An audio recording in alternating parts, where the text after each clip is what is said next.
Hello guys and welcome to this video. So today we are gonna review all the Silas Ambush event. After the video you will know absolutely everything about this event because I am tryharding this event since more than 1 week now, and I have a lot of information to share about this event, guys. So first of all, what is this Silas Ambush? So this Silas Ambush is an event that is during 8 weeks. You can see here the timer left. So this is gonna be like a marathon. You don't have to see this as a sprint. You will be able to upgrade all your heroes, your abilities, your relics, your equipment during these 8 weeks. So just stay focused and have a good plan to go through those 8 weeks and get the maximum rewards. I am gonna explain this later on the video, how to see for those 8 weeks optimization. Okay, another important point about this kind of event, guy, is I'm pretty sure you already know this, but I am gonna explain my vision about this. So this kind of event, at the point where you are starting to struggle, nobody needs a guide when everything is going good. This guide is for the part where you are starting to struggle, and that will depend, of course, about your heroes and a lot of stuff. But at a certain point, we are all facing the same problem, which is the timer. You will be able to stabilize a good team with some healers and some supports to get through your HP, but the problem will be this timer. You will have a timer of 4 minutes to get all those HP that have all the heads of the Silas. And at this point, the important thing to get is that Silas Ambush is more damage per second average that you have to level up to get through all the stages. And we actually do have a lot of micro optimization to increase that damage per second average, and that's what we are gonna see right now. Okay, so at this point, and without even starting to fight, we got a lot of information. So we got this suggested BP. Honestly, this suggested BP is pretty accurate. In the Anubis event, it was absolutely not accurate, but right now it's pretty accurate. And we also have this I button here, very, very important because we got a lot of information, guys.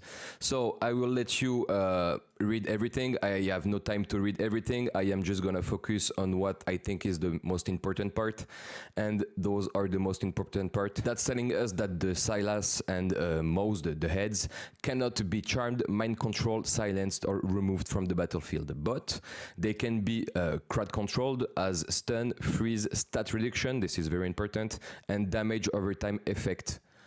So do not abandon those tactics. Okay, so that's the first important point. Here you have all the details to all the heads, what the head are doing, sorry, and the abilities they have. And the second very important part here is this one.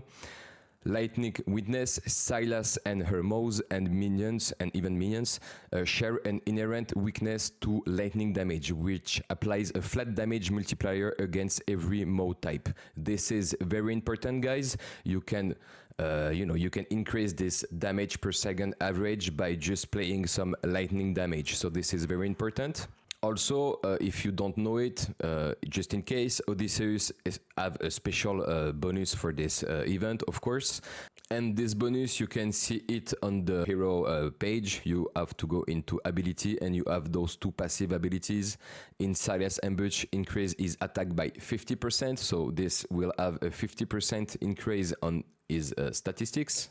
And also, it deals basic damage in form of lightning damage. So that already telling us that this guy is really shaped for this event, and we kinda want to mix his damage between attack, because he's gonna have an attack boost here, and also basic attack damage and attack speed, because his basic attack damage is actually lightning damage, which has a biggest flat ratio.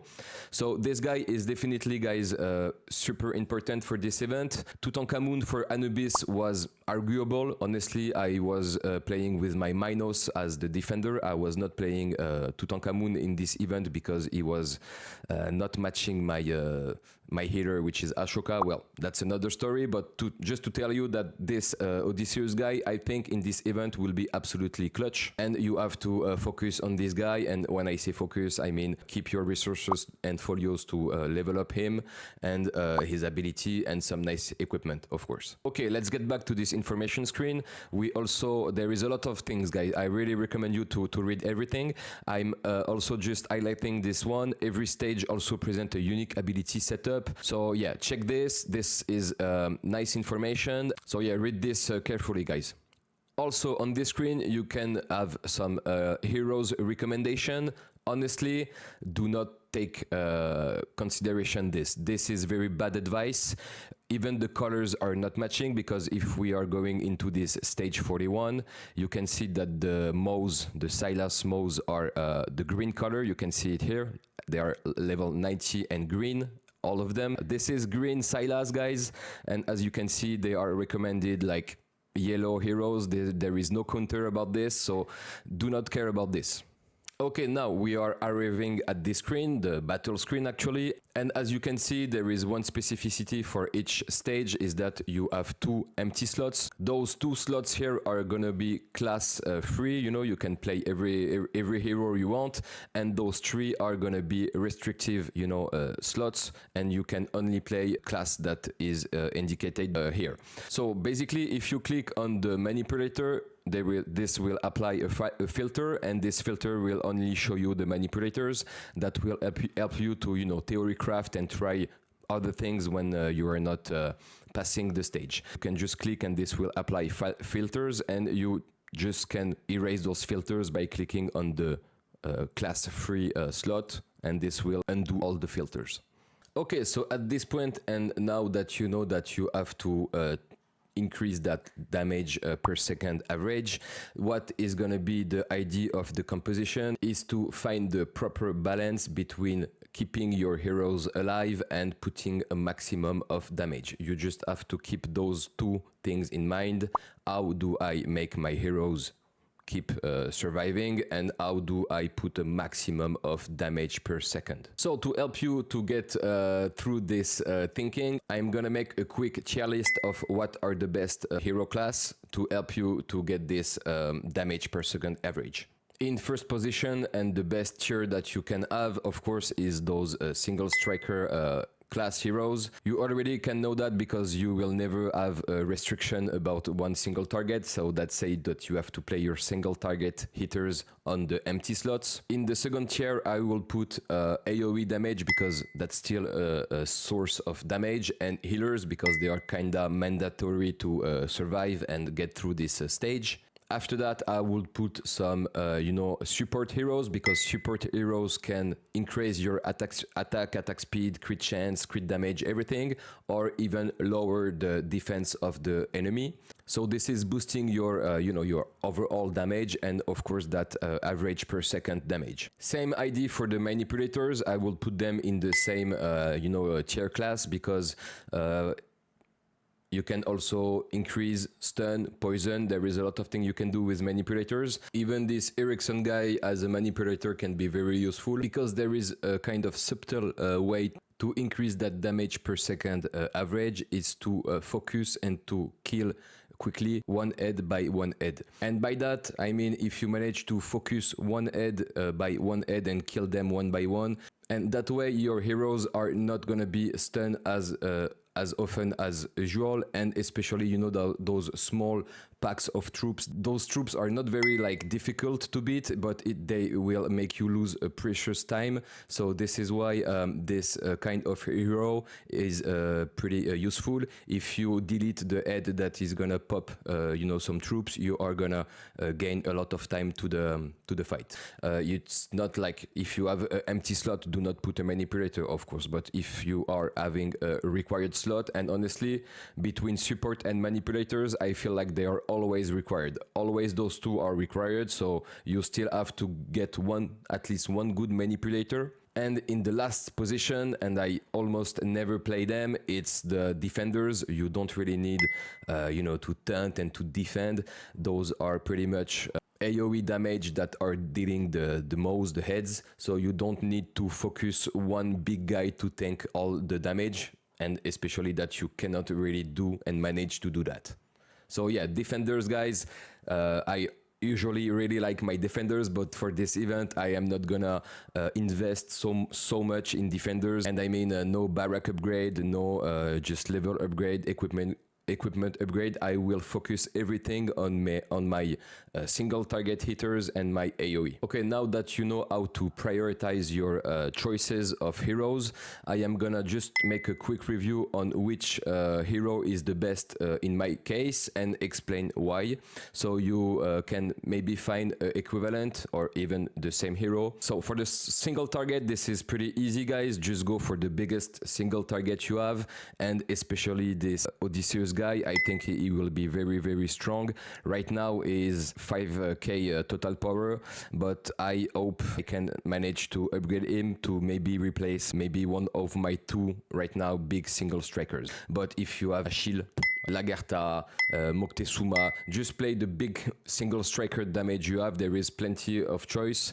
This is just for my personal case, but this is pretty easy to manage. For the manipulators, as I said, I'm playing my Medusa because she is the manipulator. I got the higher level. The second one is this guy at 6.5k when my Medusa is 11k. So for now, I cannot play him. Whatever you can find and that can help you, just go and focus on that one specific manipulator. For the AoE class, I am not gonna deep dive in this because there is a full video that you can find here about the specific AoE. Now for support heroes, my personal choice here is of course Elizabeth. I think Elizabeth and Ramses are the biggest support hero in the way that they will increase a lot of offensive stat. So this is very interesting. If you do not have Elizabeth, you can go for Margaret, of course, and if you don't even Margaret, you can go for Confucius or even Ramses. I don't have Ramses. Basically, the idea here is to put one support hero that will increase your base stats or at least decrease your enemy's defense. For the healers, my opinion on this is pretty simple. I think there is two options. First option, you need big heals because you struggle to keep your heroes alive. In this specific case, you are gonna play Ashoka because this Ashoka will give you a lot of heals, and it's for me the best option in that specific case. Otherwise, and this is the best case scenario, you can play Hatshepsut, and this smaller heal will be enough to keep your team alive, and Hatshepsut will increase all the heroes' ability by 1.6 seconds, so that will highly increase your damage per second average. So Hatshepsut here is very your first choice. I am playing Hatshepsut in every first try, and only if I see that I cannot survive with Hatshepsut, I trying this Ashoka. But honestly, if I'm not able to survive with Hatshepsut, I have not the amount of damage that I need to pass the stage. So honestly, Hatshepsut will be the healer you want 9 of 10 times. And for the defenders, guys, just as I was telling, there is no very big DPS defenders. I'm thinking about this Tutankhamun maybe, because Tutankhamun is dealing some area damage based on his base damage. So this is, I think, maybe some extra damage you can get from a defender. That's my only recommendation. Of course, if you have a defender that is dealing damage, go for him, but only if there is a class restriction. Do not play a defender if there is no class restriction. Go for one big single target damage, Okay, guys, your attention please, because this is very important. Once you know for every class which hero is the best in your roster, you have to focus on this hero for 8 weeks. And by focusing on this hero for 8 weeks, I mean upgrading everything on him. So you want to have your max equipment, you want to have him training in the barrack, and you want to adapt maybe some relics, and of course upgrade his level hero. So keep your food and keep your experience point for those 5 or maybe 6 specific heroes. This is a 8 weeks event. You want to maximize your best heroes for those 8 weeks to get through the maximum reward you can get after and at the end of the event. And to determine what is your best hero in which class, you can try everything, guys. And just a quick reminder, guys, you can try every composition, you can try everything. These shells will be only consumed if you win the battle. So I'm just gonna make you an example here. You can go for continue, you can go for battle, up, retreat, and I am still having my 3 shells. So just try everything, try this out, try new heroes, try new combination, try even new placement. Sometimes you have free space, just try to swap some heroes. Sometimes this is gonna make a big difference. So just try, use your shells, and who knows, maybe you're gonna have a nice surprise. At this point, guys, if you have any questions or if you have any trouble to determine what is the best hero for your composition, write in the comments. I'm answering all the questions, and I'm very glad to help if I can. Also, be sure to activate this notification thing. I release all the videos as soon as I got the information, so you really want to get updated as quick as possible on this. Okay guys, now that you got all those information, I'd like to show you how I process to try a new things, you know. So for example, I'm trying currently to beat this stage 41, so I am absolutely not checking this. I don't care about this. I am just gonna check, of course, what are the slots and what are my my options here for the free slots. Unfortunately, we don't have any healer slots, so I pretty much have to sacrifice 1 slot for the healer, and that means that it's going to be difficult because I only have 1 real DPS and this Thomas Edison that is only level 80 right now, so as a DPS this will be a bit light. So basically I tried this for the first time, and what is a very good indicator, guys, is what I call the 1 minute mark. So basically what is it is that you start the fight, and when the timer is at 1 minute, you check how much percentage left the event the boss has, and that will tell you if you have a good team that you can optimize, or if you have a bad team that there is no even a point to try to optimize. And by this I mean, of course, that sometimes you have to swap heroes, you maybe have different single strikers, etc. So this 1 minute mark is very a good indicator to give you the vision if you are on the good path or if the team is already very bad. Honestly, if at the 1 minute mark you are not at least in this 3rd step, never mind the team, this team is gonna be or not, never mind the team, but I mean you will have some big improvements to do. I honestly try to get this 3rd mark at least 1 minute and 30 seconds. I know besides this 1:30 seconds mark, I probably will not pass the level. I'm playing in full auto mode, and if I see that I am around 10% when the timer is at 0, I know that I can optimize with with the manual mode. If I try hard and try to activate my skills on the good timing, especially with Elizabeth, you really want Elizabeth to proc before your main DPS, because this will increase a lot of his damage. If my Lancelot here is using his ability and 1 second after Elizabeth is using his ability, that's a waste of some optimization. So that's one of the optimization that you can do. If you have like 30% at Second Zero, do not try even to put manual. That won't change the fight. But if you have like under 10% left at Second Zero, that says that you can optimize with some manual activation. I hope you enjoyed the video and this actually helps you. If you, once again, if you have any question, do not hesitate to put this in the comment. And yeah, hit that like button. It's very nice, guys. Thank you. Bye bye. Cracking thickness. It's been a long time. I ain't seen you in a minute, but you've been on my mind. I'll be trapped.